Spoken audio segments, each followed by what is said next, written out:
EU Bharat के बीच मुक्त व्यापार समझौता पर कहां तक पहुंची बात। नई दिल्ली में राष्ट्रपति ट्रंप के हाई टैरिफ से जुड़ी धमकियों के बीच यूरोपीय यूनियन और भारत ने इस साल तक के अंत तक द्विपक्षीय फ्री ट्रेड एग्रीमेंट पर मुहर लगाने की रजामंदी दी है। पीएम मोदी और यूरोपीय आयोग की अध्यक्ष उर्सुला वॉन डेर लेयन ने इसे अंतिम रूप देने के निर्देश दिए।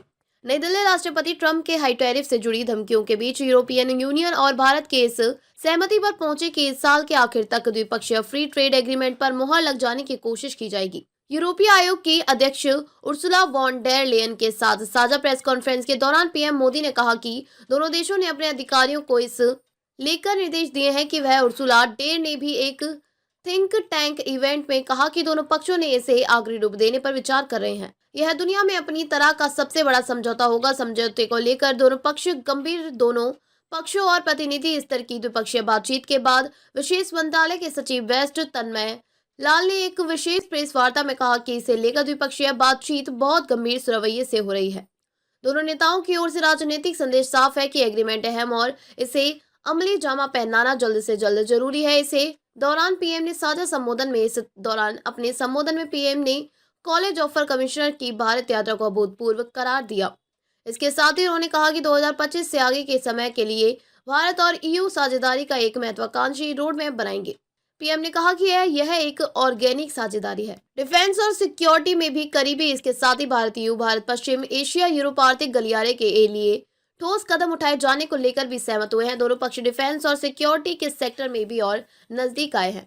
इंडो पैसिफिक क्षेत्र में शांति स्थिरता सुरक्षा को लेकर दोनों पक्ष एक मत हुए हैं और ईयू ने इंडिया पैसिफिक ओशंस इनिशिएटिव से जुड़ने का फैसला किया है। इसके साथ ही दोनों इंडो पैसिफिक और अफ्रीका में सस्टेनेबल विकास के लिए ट्रायंगुलर डेवलपमेंट प्रोजेक्ट्स पर भी काम करेंगे। दरअसल दिल्ली में अपनी यात्रा के दूसरे दिन एक थिंक टैंक को संबोधित करते हुए उर्सुला ने इस पार्टनरशिप को लेकर साफ कहा कि जियो पॉलिटिकल चुनौतियों से निपटने के लिए दोनों पक्षों को रणनीति संबंधों को अगले स्तर तक ले जाना होगा और ईयू जापान और दक्षिण कोरिया के साथ किए गए समझौतों की तरह भारत के साथ भविष्य में सुरक्षा पार्टनरशिप की संभावनाएं तलाश रहा है। 20 बैठकें और कई करार। इस दौरे में ईयू के प्रतिनिधियों और भारत सरकार के मंत्रियों के बीच कई बैठकें हुई। इनमें व्यापार, टेक्नोलॉजी, निवेश, ग्रीन ग्रोथ, सिक्योरिटी स्क्रीनिंग में सहयोग का ब्लूप्रिंट तैयार किया गया। लाल ने बताया कि ट्रेड और टेक्नोलॉजी काउंसिल के तहत 3 वर्किंग ग्रुप्स भी खासी उपलब्धि हासिल की। डिजिटल गवर्नेंस, रणनीतिक टेक्नोलॉजी, ग्रीन एनर्जी जैसे सेक्टर्स में प्रगति हासिल हुई है।